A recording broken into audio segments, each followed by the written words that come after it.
Parece que Deus não me ouve. Eu, Jair Macedo, você, meu melhor convidado, e eu já digo logo, chega já dando like, chega já curtindo esse vídeo, like, joinha, seja lá qual é o nome que você dá pro gostei aí, tá? E logo no começo do vídeo, nem assisti ainda, pois é, dar o like é mais difícil de lembrar, então a gente já lembra logo. Já depois que assistiu o vídeo não gostou, você tira o like, né? Bota lá o dislike, tá? E também no final do vídeo, deixa aquele comentário já se você gostou, se você ficou com alguma dúvida e se você quer mais vídeos como esse também, bota lá nos nossos comentários. Nesse vídeo agora eu vou falar de textos que só aumentam nossas crises, aqueles métodos que a gente é aconselhado a fazer e sempre fracassa. Eu entendo que funcionou com ele, mas não funcionou comigo porque o problema sou eu mesmo, né? Então, Deus não me ouve mesmo. E vou provar para você que Deus te ouve sim, porém você só precisa olhar de outra maneira. Então, se você tem essa crise, se você quer saber se Deus te ouve, se Deus não te ouve, vem comigo. É proibido pensar, é proibido pensar. Bem, existem textos na Bíblia, principalmente no Antigo Testamento, que nos coloca essa crise, né? Do tipo, Raquel, por exemplo, esposa de Jacó, segurou no colarinho dele e fala assim, dá-me filhos, senão eu morro, né? E Jacó entra em crise com ela e fala, mas eu não sou Deus para te dar filhos, né? Quem encerrou sua madre foi Deus, não fui eu. Porque naquela época tudo caía na conta de Deus. Então a Bíblia diz assim, olha, e Deus se lembrou de Raquel e abriu a sua madre. Aí você já pensa logo, quando é que Deus vai se lembrar de mim? Esse texto só complica a nossa situação, parece que Deus esqueceu de você. Então essas coisas só pioram a nossa crise. Aí você vai ler também em Crônicas, se eu não me engano, tem lá a oração de Jabes, né? No meio de uma genealogia aparece, Jabes pediu isso para Deus abençoar a vida dele, para Deus alargar as estacas da tenda dele. E Deus ouviu, está escrito assim, olha, e Deus ouviu a oração de Jabes. Você fala, então Deus não ouviu a minha, porque não me respondeu. São textos que realmente aumentam a nossa crise. Tem o texto também de Daniel, que fala assim, Daniel, porque o Senhor te ama, o anjo se apresenta a ele e fala assim, porque o Senhor te ama, né? O Senhor me mandou aqui. E o outro texto também em Daniel fala aqui, Daniel, desde quando você começou a orar, porque o Senhor te ama, ele me enviou, só que eu fiquei preso lá, né, numa guerra espiritual com as potestades, né, dessa região aqui, não deixou eu descer, houve uma batalha, o arcanjo veio e guerreou por você, porque Deus te ama. E você fala assim, então Deus não me ama, porque eu estou aqui nessa batalha, porque Daniel fez um propósito de 21 dias de oração. E aí agora eu vou entrar para aqueles métodos que as pessoas falam assim, olha, Deus não te respondeu ainda porque você não fez um jejum. Deus não te respondeu ainda porque você não fez uma campanha no monte. Sobe no monte 40 dias que você vai ver que Deus vai te responder. E você vai dizer, alguém vai te dizer assim, olha, Deus não te respondeu ainda, deu porque o seu jejum foi de um dia, 2 dias, foi de Coca-Cola, foi de Facebook. Não, você tem que fazer um jejum de 3 dias sem comer e sem beber. Não, faz um jejum de só legume, 21 dias. Olha, nunca errou. Eu sempre fiz, quando estou na prova assim, sempre fiz 21 dias de Daniel, entendeu? As 3 semanas de Daniel é infalível. Deus responde. Enfim, todos esses métodos são falíveis. Por quê? Porque não são os métodos que vão comover Deus, né? Vou deixar nos cards também aqui, né? Um vídeo que eu gravei, né? A oração não move a mão de Deus. E não é porque Deus não se move, mas pelo contrário, né? Deus está sempre em movimento. E você vai entender se você olhar esse vídeo também que eu vou botar aqui nos cards. Então, as pessoas pegam a Bíblia, né? Pegam um contexto muito pessoal que aconteceu na vida de Ana, que aconteceu na vida de Raquel, que aconteceu na vida de Jabes, e quer aplicar na sua vida como se isso fosse um método. E não existe metodologia para Deus te ouvir, porque Deus sempre nos ouve, né? Aí você vai ver, né, conselhos do tipo, olha que a Bíblia diz, varão, batei, abri-se-vos-á. Quer dizer, você não recebeu porque você insistiu pouco, tá quanto tempo na luta? Rapaz, eu vi um varão que orou durante 10 anos, a mulher via 12 anos no fluxo de sangue, aquele homem via 32 anos lá no tanque de Betesda esperando. Então, meu irmão, continua insistindo, nem que seja 32 anos Deus vai abrir a porta para você. Gente, isso não é metodologia, tá? Aquele homem ficou 32 anos no tanque de Betesda esperando a bênção do Senhor. Por quê? Porque Jesus não se encontrara com ele. Porque Jesus se encontrasse com ele com 2 anos de tanque, ele ia ser abençoado. A questão toda não é o tempo de espera que ele ficou no tanque. A questão foi o tempo a oportunidade que ele teve de se encontrar com Jesus, né? Então, mesma coisa acontece com a gente. Não é questão de insistência. Esse conselho só piora a situação. Por quê? Porque se você estiver batendo na porta errada, você vai bater a vida inteira.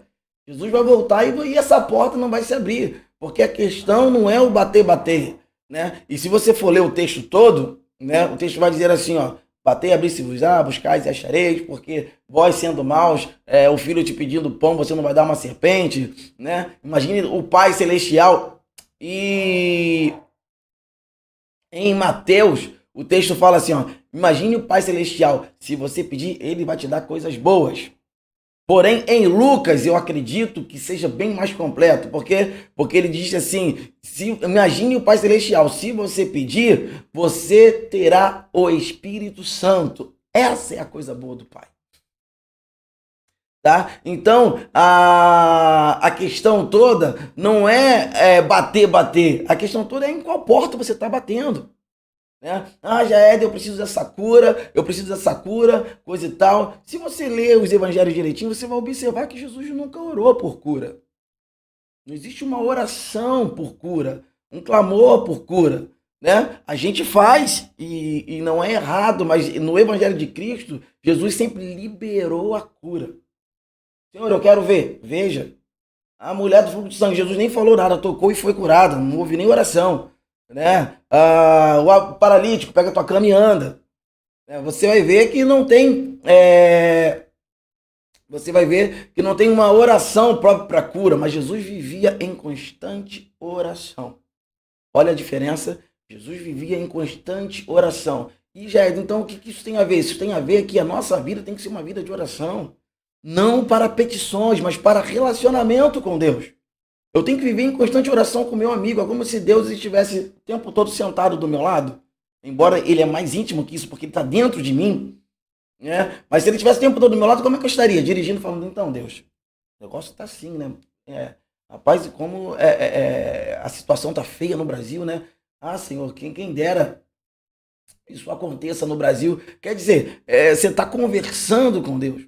Tá? Porque a oração, ela não veio para comover a Deus, mas veio te aproximar de Deus, te deixar mais sensível, porque o que você precisa não é que Deus te ouça, porque Deus te ouve. Você precisa ouvir Deus. Você precisa entender de Deus o que Deus quer para a tua vida. Porque no momento que você fica com uma sensibilidade espiritual muito aguçada, você começa a entender sobre o que orar realmente.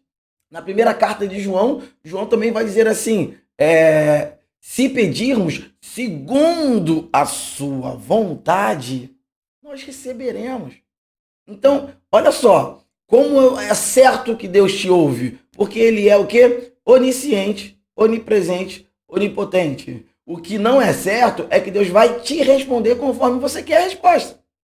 Essa é a nossa crise. Por quê? Porque eu orei tanto para receber esse carro, Deus não me deu o carro que eu queria. Eu orei tanto para Deus curar o meu amigo, o meu parente, e Deus não curou, pelo contrário, Deus levou. Eu orei tanto para Deus fazer isso e Deus não fez. E Ele não vai fazer o que você quer que seja feito.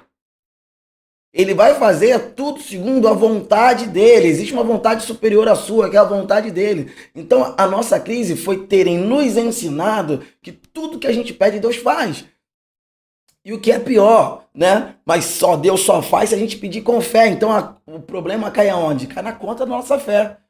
Cara, tudo que fulano pede, Deus responde. Por quê? Porque a fé dele é imensa. Mas tudo que eu peço, Deus não responde, porque a minha fé... Não é que a sua fé seja pequena.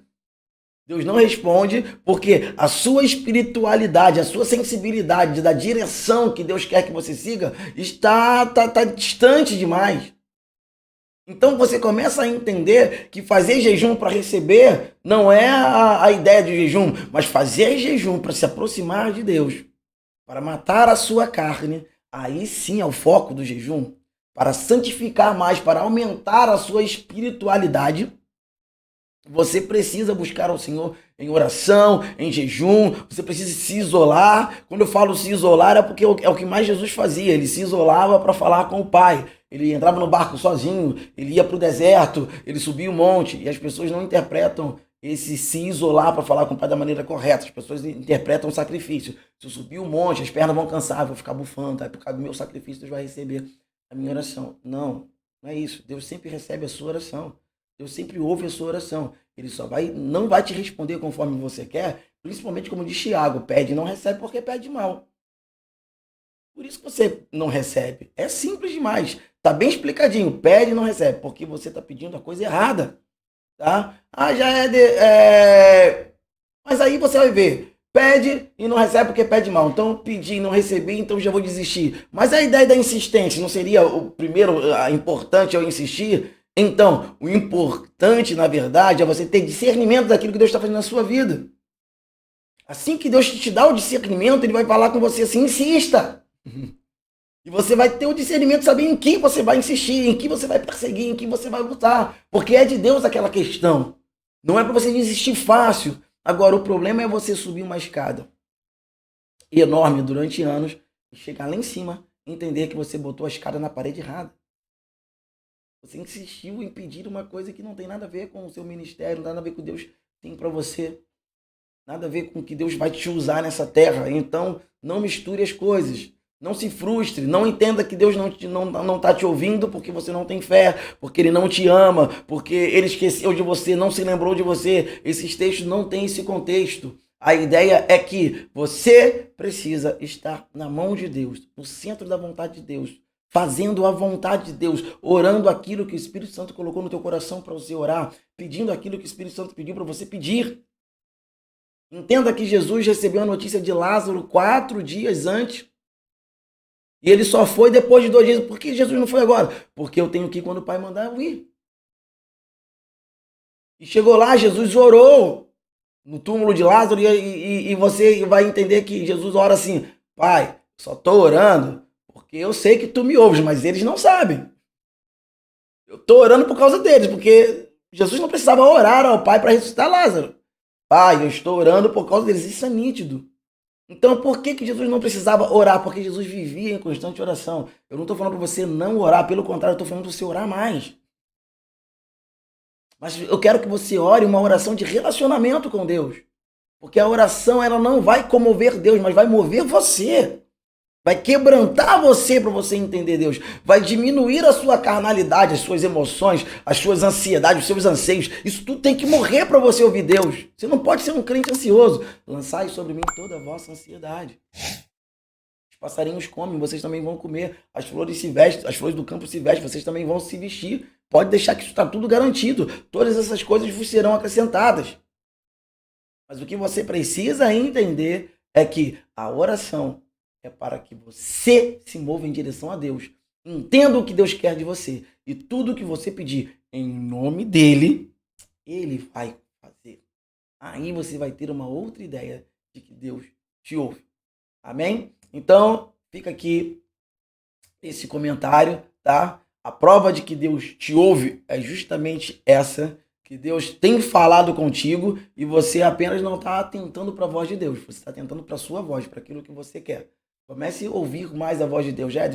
Mas eu não tenho dificuldade de ouvir Deus. É porque você tem dificuldade de orar, tem dificuldade de buscar a Deus no sentido de quebrantamento, de aumentar a sua espiritualidade, de ler a palavra no sentido de aumentar a sua espiritualidade, na ideia de se quebrantar, de morrer a sua carne e vivificar o teu espírito.